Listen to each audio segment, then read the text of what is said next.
we made the decision just to sort of rip it up and start again. We walked Yeah. away from it, which actually was quite a big risk in that we didn't know what the next step was after that, but we knew this wasn't right. Welcome to season 10 of How to Start Up, the podcast helping you start and scale your business with advice from entrepreneurs on what to do now, next, or never when scaling your company. This season, we're focusing on all things brand, so you'll hear from a series of amazing entrepreneurs on what they've learnt in their own journeys. Hosted by me, Juliet Fallowfield, founder of the B Corp Certified PR and communications consultancy, Fallowfield & Mason. Our mission is to enable you to own your communications in-house with a long-term view. Building an engaging brand is one of the most challenging parts of starting a company. This is especially true in competitive sectors where you need to cut through the noise to create connection with your target customers. It's this reason I wanted to hear from experts on how to build a brand from scratch. Lucinda Chambers and Serena Hood are co-founders of Collagerie, a leading fashion, interiors, beauty and lifestyle marketplace.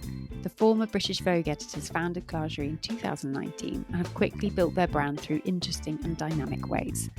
Lucinda and Serena share their advice on what to do first when building a digital brand and how to ensure your brand story and visual identity work well together. I mean, huge congratulations, guys, on what you've done. It's incredible. Thank you. Have you taken a breath yet and gone, wow, we've done this? We do sometimes take a moment, actually. I think it's really important to do that, especially when we're sort of doing an event or when we're about to launch a collaboration. I think Serena and I are quite good at going, wow, a bit of a pinch me moment, especially with, people who we have collaborated and who we're about to collaborate with. We do take a breath and say that, wow, And then we're quickly on to the next. You're going at such a pace. It's very hard to, lots of people say celebrate the small wins. If you fixed your IT problem on your laptop, like pat yourself on the back, because there's so many things you're fixing the whole time. I definitely have a number of sort of software updates that just are literally piling up, but you balance out the kind of small things and the bigger things that you need to fit in. And I always say, one of the big questions I'm always asked is sort of, with sort of work and kids, I say, as long as the plates just sort of, nothing sort of drops to the ground, you kind of just keep them from smashing. It's a good old roller coaster. So you guys, I think, are the 105th episode now. Oh wow! Congratulations! Thank you. It's bonkers. Like, had you asked me when I was at Chanel and Graf and whatever, like, oh, you're going to start a business and then have a team and do a podcast, I'm like, it's great where life leads. It's amazing. Yeah. So as long as you're open, yes, in receive mode. And I was made redundant and I was so indignant and angry about it that I was like, right, well, I'm just going to make up a job. And it was in lockdown. And I thought, sod it, I'll give it a go. What's the worst that can happen? I had nothing to lose. But I think people who leave gainful employment and then leave a salary behind and start up, that's far braver. I was like, it's lockdown, all fun is cancelled, no money's being spent. Yeah. Just start. And the podcast was born out of friends seeing on LinkedIn that I blindly put up that I'm starting a company, and they called with advice. Couldn't take notes quick enough. They gave me all this really humble, like, you're going to be stressed. You're going to feel like it's a roller coaster. Get a good accountant, get a mentor, really practical. Yes. And then moved in with my mum for a few months in Devon in lockdown. I was like, oh, I should do a podcast because all these other people are starting businesses. And then she was the one to be like, wouldn't that also speak to your future audience? I was like, you're a retired English teacher. How have you made this work? And here we are. We're like, top 25%. It's ridiculous, but I love it. Well done. That's congratulations. Brilliant. And you enjoy it. I love it. Well, you must enjoy it if we're your 105th. It's my work therapy. And I think I didn't realize, because at Chanel, you're very much behind the brand and you are not bigger than the brand and it's not about you. And I was totally fine with that. I think having to put your hand up and ask for help and be very vulnerable when you're self-employed, this has been an amazing experience to be like, I have a legitimate platform where I can go to the head of neuroscience at Oxford University, be like, hey, do you want to chat? And they'll go, yes. And people want to help. And that was my biggest lesson. I know. And Serena and I have really found that actually about starting your own business, is that you ask advice, and you ask advice from people who are that much further ahead of you or have, done different things. But the advice that we have has just been phenomenal, actually. And, whether you take it or not, it's great to have people, to have a sort of friendship group or to have your peers, who are further along the line and can tell you sort of pitfalls or, what to look out for, what's going to be great. It's just, and it's quite overwhelming actually, because, and I think maybe COVID did do this, where everybody felt much more on a level playing Mm. field. Everybody was in their homes. Nobody was jetting off here, there to Ibiza or whatever, or on holiday. We were all in the same situation with the same set of problems. And I think it really evened things out in a wonderful way. Mm. It's a bit like Instagram in that sense, that you can reach out to anybody and either they'll answer or they won't. But the fact that you can do it and ask, what problems they had, or it's fantastic to be able to do that, and then to receive that sort of advice is invaluable. And it's interesting. I'd love to chat to you within this conversation about the fact that we've both come from very good training backgrounds of Mm. Vogue and Chanel, which are two of the most Yeah. prestigious brands in the Yeah. world, to suddenly doing it all on your own and then building a team and building this brand is obviously what we're going to talk about today. But you started Collagerie in 2019, so Mm. pre-pandemic. Just. I mean, the first thing I wanted to ask you was, where did you start? What was the first thing you did? We started with the idea. Serena and I were having a coffee and a sort of catch up. And, a bit like you, Juliet, when you said that about Chanel, you've got a big beast behind you. And Serena and I were very privileged at Vogue that there was an incredible infrastructure and network of brands, photographers, creatives. They all came to you. You just had to sort of sit there and go, yeah, yeah, bring it in, bring it in. I want to hear about everything. We were saying, where would we get all that information from now? Where would we get all that information in one place? And Serena and I have been equally obsessed by fashion and interiors and indeed travel and beauty. So we were going, I wonder where we get that all from. We both looked at each other, and it was literally, as they say, a light bulb moment where we thought there isn't any one place. We love luxury, we love discovering brands, we love affordable product, and we thought, well, if there isn't one place that we can think of, we need to start this. We need to solve our own problem. We need to start this in order to create that space. I think we also thought, in a sort of general way, that people are very overwhelmed by the amount of choice, but also underwhelmed with how that choice is laid bare. So we thought there is this gap. So it really made sense for us to create it for ourselves, really. Did you always have in mind it was going to be an online platform? Yes, actually, it was always an online platform. I mean, from the very beginning. Not to say that we don't definitely have, the idea of bricks and mortar on our roadmap, because we do. And actually, we've done a number of pop-ups, and it's something that we want to continue doing. But from the beginning, it was always sort of dreaming up this platform that not only, it wasn't just solving the problem in terms of, being the customer ourselves and wanting to create something that felt very aspirational, but also very inclusive.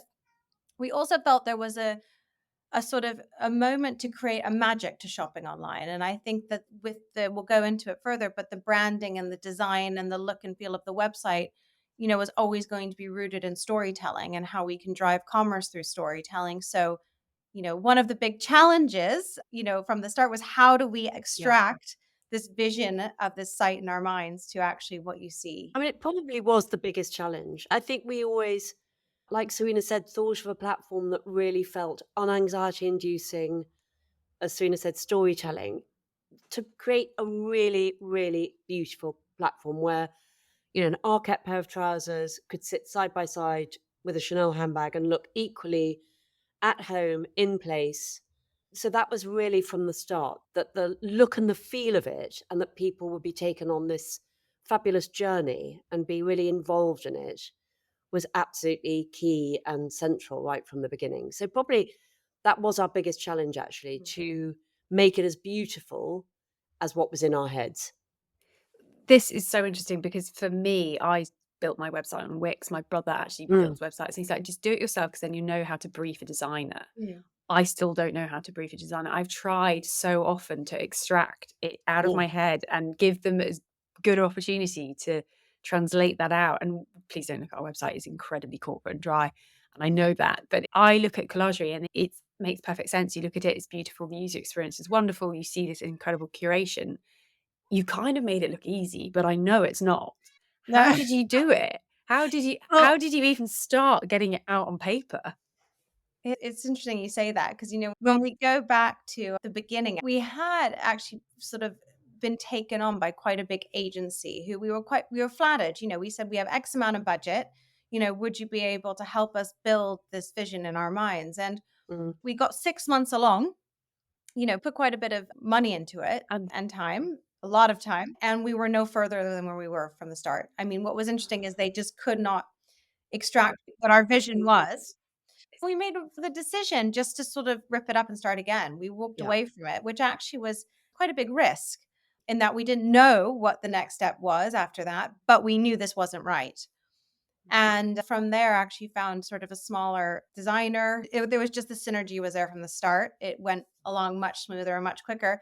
And then we had a separate team who built it. And so, I guess what we're saying is that everything did fall into place, but it didn't fall into place easily. It didn't fall into place in the timeline we envisaged, and it didn't fall into place with the kind of budget we had to begin with. But the kind of takeaway was that I'd say don't kind of stop until you get exactly what you want. We knew in our gut that it was, and our instinct told us it's not going in the right direction. And as Serena would say, you have to rip the Band-Aid off and walk away from something where we were flattered by, but we knew it wasn't working. And I think, it's better to just nip it in the bud, start again, and go for gold.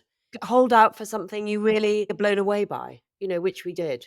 Your gut feeling is so important on so many areas of business, but that translation of your visual identity or creating your visual identity for Collagerie, do you have any advice for people sort of where to start? Mood boards, how would you brief a designer? How would you interview a designer? Who would you go to first? Visual identity over brand tone. If you could look back and do it again, what would be your first thing you would do? Well, there was a lot of sitting at the dining room table here with a lot of mood boards. And one thing we started with actually was something which we still have because we absolutely love it. And it was a bit of a starting point of Collagerie, which is something called In the Mood. And, what we felt very strongly from the beginning was that often people don't know what they want to buy. I mean, there's somebody who thinks, I want to buy a pair of black sandals because that's what I actually need and want. And I've got an outfit and I've got to complete it. So we do that. That's absolutely fine. But there's also something called In the Mood where you just want to have a lovely journey. You want to have a beautiful journey that inspires and delights. You might think you're wanting a pair of black sandals, but actually in the end, you've been captivated by a lampshade, and that's fantastic. So In the Mood we still have, which is just a piece of storytelling and a piece of content that really is holding you by the hand. And it can be anything from clouds or green stripes, and the green stripe could be in a shirt, it could be in a cushion, it could be in a lampshade, it could be in anything. But it's a mood, and that we still have and probably will always have. And it's just one of the things that we started with. And it was the sort of starting point of, this is what we want the website to be. It's a kind of real, it's a feeling. It's not purely transactional. It's not just boom, bish, bash, bosh. We've got that as well. But we've also got something that's as close to a magazine that you flick through and you return to and that you save and you put on your wish list, and we inspire and delight, and I think that's a really important part of building something that feels very different and feels very aspirational and inspirational. And becomes very much part of your brand's DNA, because your website is such a beautiful discovery. You could just browse it. It's sort of delicious in that sense that you might not even go to it to buy anything, but you can just learn more, discover more in a very enjoyable environment. You're not being, it's not sell. I don't feel like I'm being marketed to, but the aesthetic, the tone. But was that something, given there's two of you bashed heads on? Did you disagree on? Did you always have the same sort of aesthetic idea around your brand that you were building? It's funny. I think, Lucinda, I remember at the beginning, the first thing, we need to have a Pantone book. And Lucinda used to cut all these little colors out of this book and put them together and say, colors talk to each other and see these do and these don't. And actually, I learned a huge amount. I've always been in love with color. I mean, and that actually, it goes back to sort of A level and the whole project being on the color blue. But I've always loved color. And obviously, with Lucinda's background and experience, she's been, editor, stylist, designer her whole career. I really learned so much on the journey about color and why colors work, why some don't, how to piece them together. And I think it's interesting. I think that when you do go to Collagerie, it does feel like a brand in itself. And I think that was always really important too, is how we could create something bigger than just ourselves. And it feels like it is that brand. It's just everything combined into one brand that we feel speaks to millions. I always do think colours talk to each other, and they can be really noisy conversations, or they could be like a quiet whisper murmur conversation. They don't have to be loud and shouty all the time. They can be soft and gentle, but they do have to say hello to each other on some level. Colour was always really, really important to both of us. And I think the colour palette, we worked hard on it to get it right. And, so that there are different colours that match different edits. But as Serena says, it feels all of a piece. And that's very key to design. And it's key to everything that we do, really. The whole point about Collagerie, in a sense, is actually the context and how we contextualize product, different categories at different price points from different designers. But interestingly, you can take two moods that are so completely different. You can take something like Lucinda said, that very maximalist story with lots of color, or a theme that is very minimalist, even sort of like a thin line. And it all works within the brand, within the kind of template we have. And so how we navigated designing almost that framework of where anything could sit there was part of actually the fun and the joy, but also the challenge. And that's why Colors That Talk was so key. And we feel we found them. Oh, That's absolutely. what you see today. Because we're obviously continuing to have new content, new pages. It's not a static website. That's always going to grow. And that's another challenge, that template, it needs to be iterated in many different ways. Yes. For someone starting out, because I've sort of come into my business with a comms background and I've learned payroll and recruiting someone and firing someone and all of the hats you have to learn. Yeah. I also know that I need to learn more about visual identity, visual design, brand architecture. What talent would you say a new founder absolutely has to have to create their brand? I think if you don't have it yourself and you know that, I think it's really important if you know where your skills lie and you know what you're short on, is finding then the people who can translate that. Yeah. And listen, not everybody's going to be good at everything. For me, just saying this on a personal level, Serena says she's learned from me about colour, but I've learned about business from Serena. I think what I found fascinating is that business is creative. I always thought business, not at all a dirty word, but it was something that I never was really involved in. I always loved commerciality within a business. I loved building brands and seeing what sold and what didn't sell and why it didn't sell. And I've always been really interested in that. But business-wise, no. I mean, Serena's so business smart. It was good. You've got different skills. Very different skill sets. Learning on the job, but yeah. And I think that's really unbelievably fortunate and lucky. I feel that every day, that I have a partner who gets on with what she's brilliant at and I get on with what I'm good at. And that we always meet and talk about everything. But I think if you're alone, that's a very different place because it can be lonely. But I think if you acknowledge what your strengths aren't and then find the people who can do that, I think we can't all of us be good at everything. That's just impossible. And you set yourself up for failure. So it's always about finding the people. It's always about finding your community who have a skill set that's different from yours. I think that's where network comes in too. Yeah. Being able to reach out and not being shy to do so to those who, have done it or you admire. Oftentimes there's been brands we don't know or people we don't know, but, we want to meet them. So it's just a cold call sort of on DM or LinkedIn. I think when you have that drive to start a business, you are so motivated to drive it forward that actually formalizing actually asking. It overcomes your fear, your imposter syndrome, your doubt. You're like, I want that ending over there. Yeah. Going through this difficult, uncomfortable ask hand up for help. It gets you there. I think also one thing too is just not thinking of everything you need to do at the same time and getting overwhelmed by that. It's actually thinking, okay, it's the next step. Bringing it back to brand, that practical, I need a graphic designer, I need someone to help me with my tone of voice. Like, what order of things would you tackle it in? establishing your brand's identity? I think we started with the visual and then we got the tone of voice. And was Yeah. that through a graphic designer or a branding expert? Because there's so many people with so many different sort of titles out there. It's really hard to know who to go to for this help. Well, we looked at a lot of things that we admired, but we wanted to make it very much our own and have our own voice. So, as we said, we did find a really great agency in the end who could absolutely deliver. And were they a branding agency? Yeah. Yeah. And then, Yeah, I think what was interesting actually at the beginning, we tried to go for someone who could do everything, who could do branding and build. And actually, what we realized is that maybe you can't put all your eggs in one basket. We separated them out. But I think the starting point would be to actually go and look at who is on your inspiration board. If you're building a brand, what company out there do you think has a great tone of voice?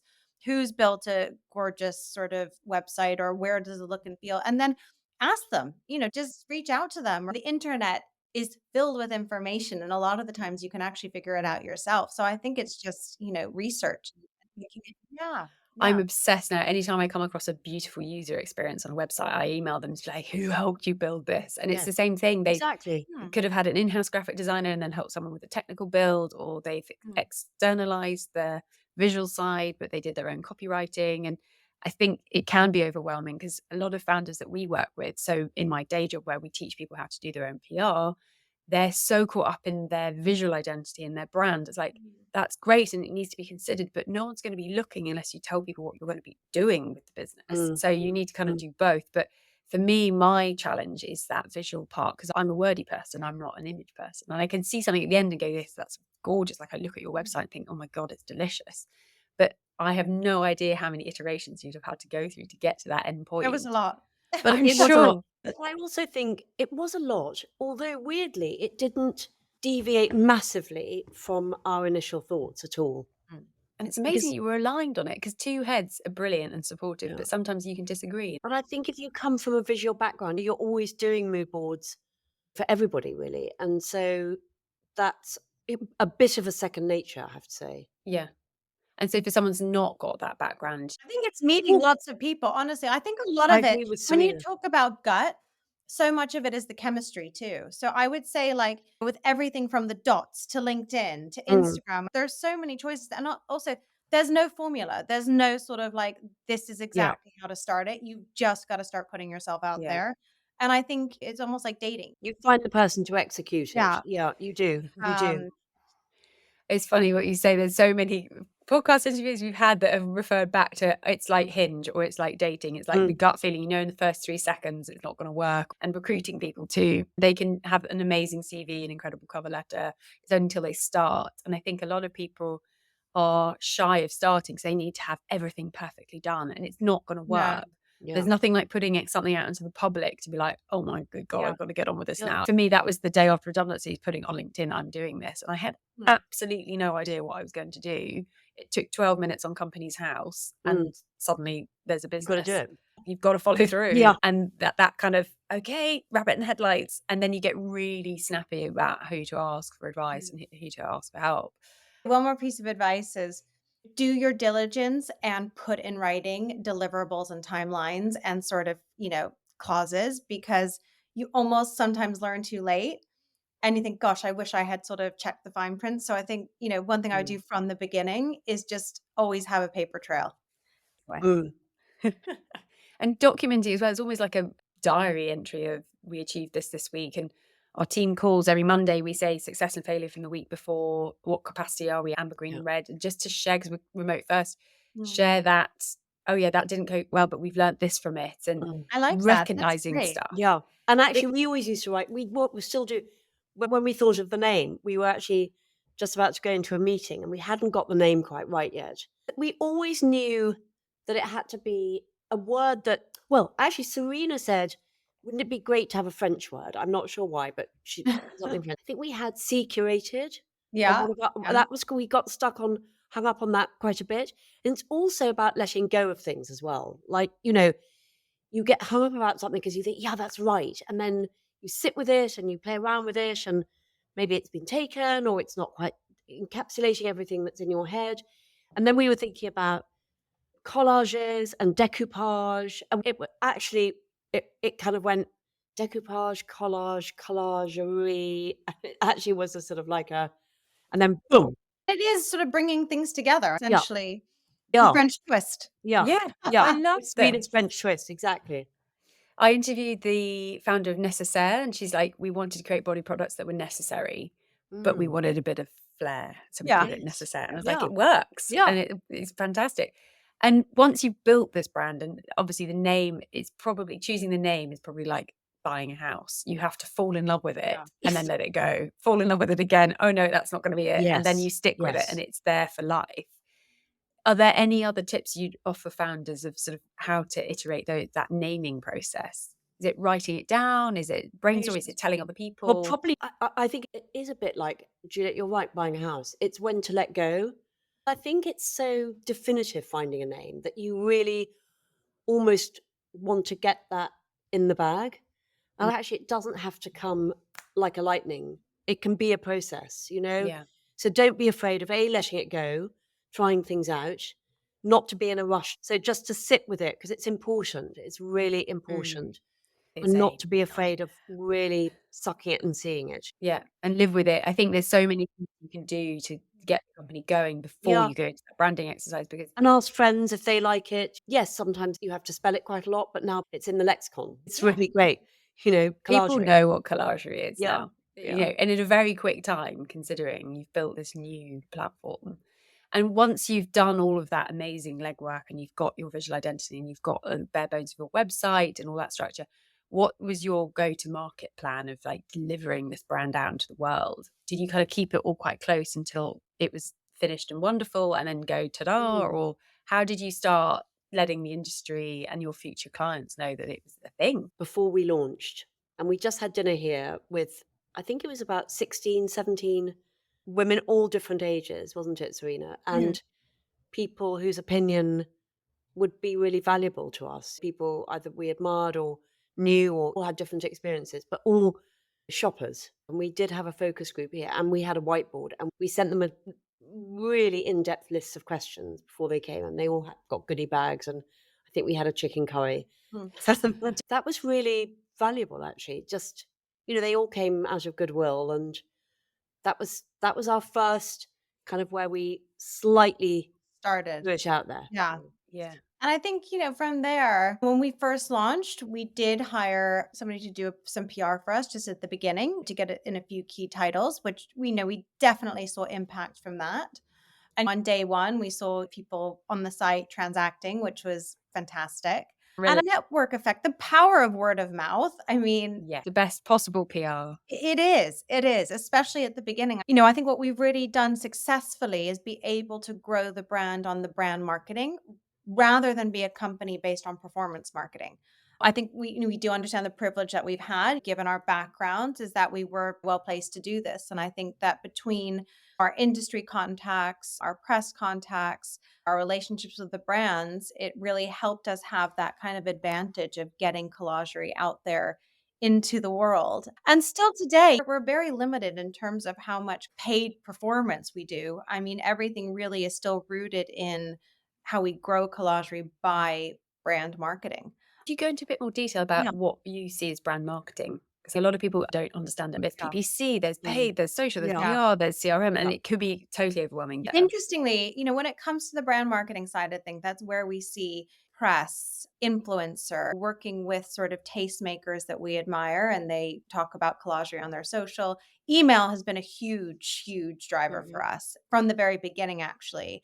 Not something we anticipated, right, Lucinda? I mean, I think we wanted to do a beautiful email that you wouldn't just delete, and we worked very hard on them, but it has been incredible, our email. And I think we've become quite synonymous with it too. What's interesting is that when we meet people and they talk about Collagerie, they say, "Oh my God, I love your emails," which is reflected in our engagement stats on it. But in the world we live in today, and like you said, you can do so much yourself on a shoestring. You can launch a website on Squarespace or Wix. You can create an email and start it with your network.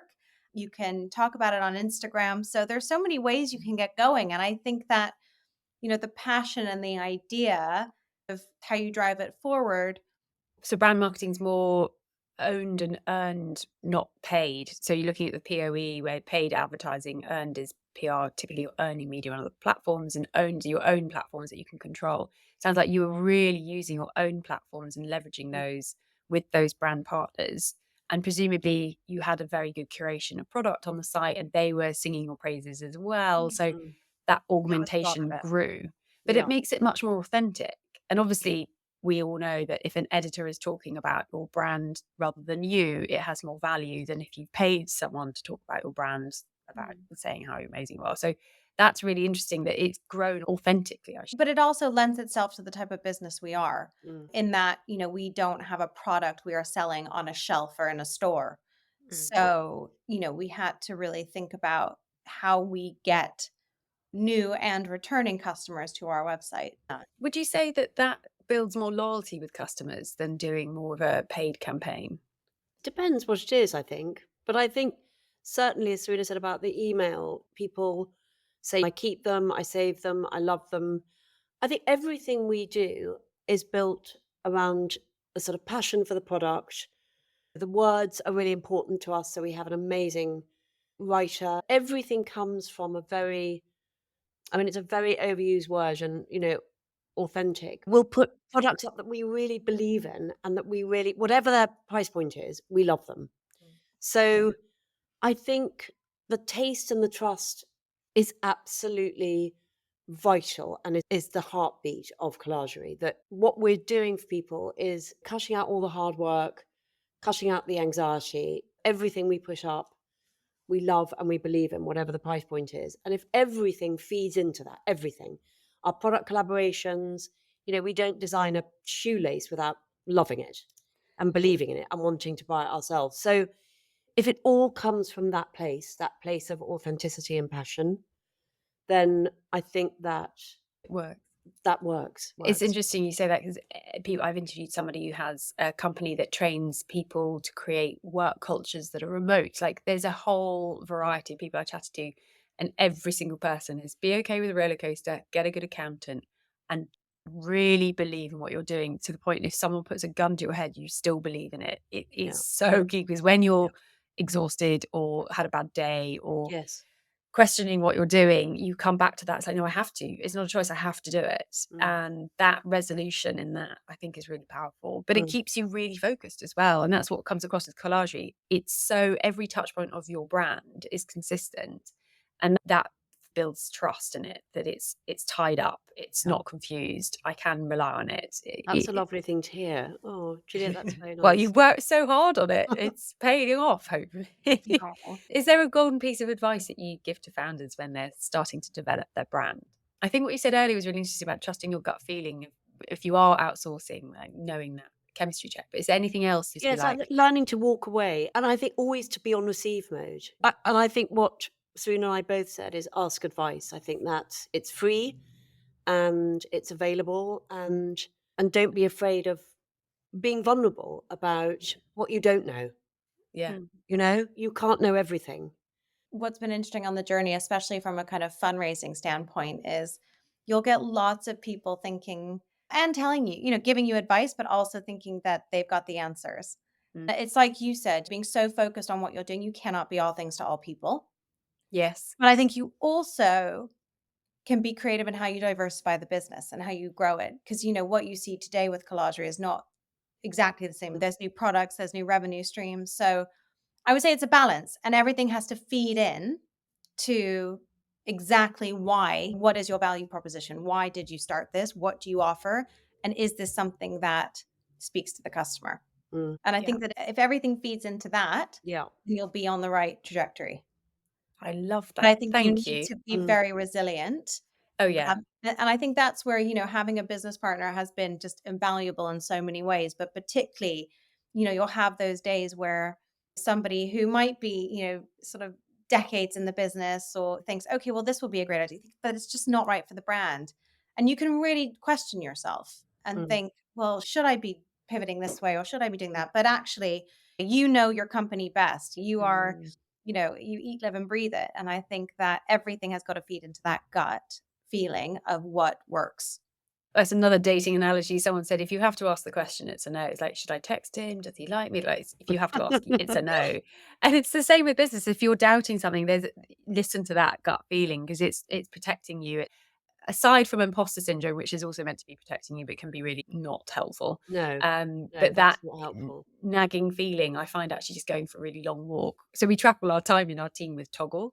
And I've put in a walking toggle and a podcasting toggle and a reading toggle. So we should be reading the press the whole time. And Francesca and the team came back and said, I'm really stuck on this problem. I went for a 3-hour walk and I've got this answer and that answer and this is solved. I was like, bit of time out. Yeah. When you talk about instinct and gut, it's often based on your experience and your knowledge, but you just think it's gut, but actually it's not. It's informed. Yeah. Something that we do is the previous guest has a question for our next guest. Okay. And our previous guest was Titi from Ori Lifestyle. So she's created a hair care brand because she had her own hair loss journey and worked out through hair education she can fix this problem. She's absolutely killing it. Wow. Her question for you was, what was the one thing that you did that completely transformed your business? For her, she redesigned her packaging in year 1, and it was a huge investment and a massive risk, but it got her all of the recognition in retail that she needed. Oh, that's so interesting. Yeah. Is there one thing that you did that was just game changing? Have the idea. Want it? I have to say, I think something that came quite organically, but actually kind of like was not in our plan, like in our business plan, was collaborations. Product collaborations have been, one, just so exciting. I'm wearing my shirt today. We did with nothing underneath. Yeah. And we talk about the brand marketing. That has been an amazing way we have grown, at different phases with the different launches that we've done.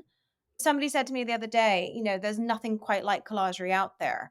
Nobody collaborates in this sort of space with brands the way you do. And I thought, you're right, actually. That's pretty unique. But it takes you out of being a marketplace and it gives you both a voice and recognizes your experience before Collagerie. And that shouldn't be underestimated. It's nice that is a very subtle way of saying, guys, we back this. Like, we know what we're doing. Yes. Because of these beautiful, like the With Nothing Underneath shirt that you're wearing today. We see that on their social, on Pip's social, on your social. It from has a a consumer. effect. Yeah. The cross-pollination of audience, or that lovely ripple effect from a business perspective is wonderful. But the integrity behind the actual product and the design is there as well. So I've been watching what you've been up to since 2019, but it's so smart, but it's also really fun. It is. Yeah. It's really fun. But Lucinda will go to the brand and work with them so closely on the design and the creative. And I'm always just chomping at the bit to see kind of what she comes back with. I think what's been so sort of special is the way that they're so reflective of the brand itself, but then Collagerie is interwoven. And we say it's a collaboration, but it really is, Yeah. Yeah. It's super important when, brands approach us. And I think the first one we did was actually our dream. And Serena always goes, manifest it. And it was the Conran shop. And we did our first go hard or go home, guys. Like Conran shop. I know. It's wonderful. It was a great, great start to what has just, as Serena said, gone on to be really successful. I think the way we work with brands is very Collagerie in the sense that we never throw the baby out with the bathwater. We absolutely respect that brand. We see maybe what they're missing or what they could do with or what they haven't got and what they could do and the potential and the possibilities of the meeting of the minds of Collagerie's experience and talent with that brand's experience and talent.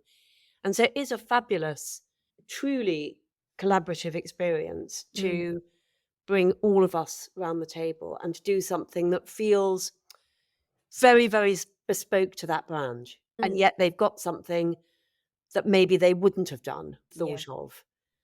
But it's very true to them. And I think that's it's a real joy to do that, and always keeping that brand in the top of your mind to reflect what they're doing, but to amplify what they're doing and to make it just that bit more shiny and a bit but more also your Collagerie client that's deeply loyal, like when's the next one, Wednesday, the anticipation piece, it's golden for any brand to have that like wait list effect. So huge congratulations. What would be your question for our next guest? And it could be anything about starting a business, how to scale, what not to do. it's always interesting to ask this question because people are like, well, today my question is, Estée Lalonde actually from Mirror Waters. She's like, when was the moment you thought you were going to give up and what pulled you back from that moment? Because she'd had a really tough day the day before. And she's like, it's fine, I'm good now, but yesterday. And it was, bless her for being so heartfelt. But in the trials and tribulations of running a business, when you're just like, really? Is there something you'd want to ask in terms of challenge or joy?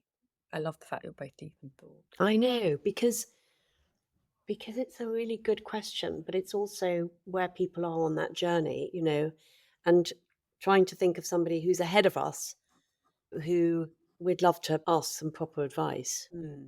I love the fact you're taking it so seriously. This is great. Thank you. Because advice is precious, you know, and we need to make it matter. I never normally share who the next guest is, but let me see. Ah, interesting. It's Atisha from By Rotation. Oh, Ashita. Okay. Yeah. Oh, good. Oh, well, that would be a good. Thank you for sharing that. I want to know from Ashita how she finds the time to seemingly do it all. Yes. You seemed, I mean, I have to say, with grace. I mean, she always looks, you know, she always looks fabulous. She's at the gym. She seems to have such a great balance of everything while running a very successful business. And yeah, she must wake up very early. I think she must be one of those 5 a.m. the question, Serena. How perfect? When do you wake I'm up? already How do you answering fit it all in? No, that's perfect. How do you fit it all in? Done. I'll put that in. Yes. No, I'm also curious because sleep is the only thing. Like time and sleep are finite. Money comes and goes. People come and go. I interviewed the head of neuroscience at Oxford University about sleep, and he's like, if you do not protect your sleep, you're running the red light on your business on a daily basis. I was like, So interesting you say that, actually, because I'm a big sleeper. Like, I'm usually in bed by 10 o'clock.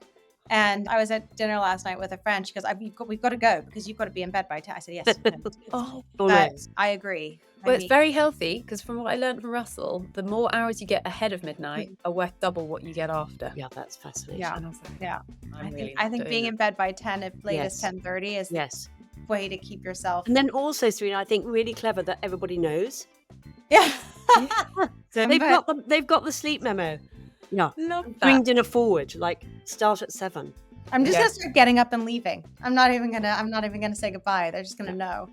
I love it. Thank you so much for your time today. Yeah, thank you. So lovely to see you. And lovely to see you. Virtually. If you'd like to contact Lucinda or Serena, you can find all of their details in the show notes, along with a recap of the advice they have so kindly shared. Thank you for listening to How to Start Up. I hope these conversations offer you some confidence, encouragement, and reassurance that you're on the right track. If you've enjoyed this podcast, I'd be so appreciative if you were to rate, review, and subscribe, as it will really help other people starting a company discover it.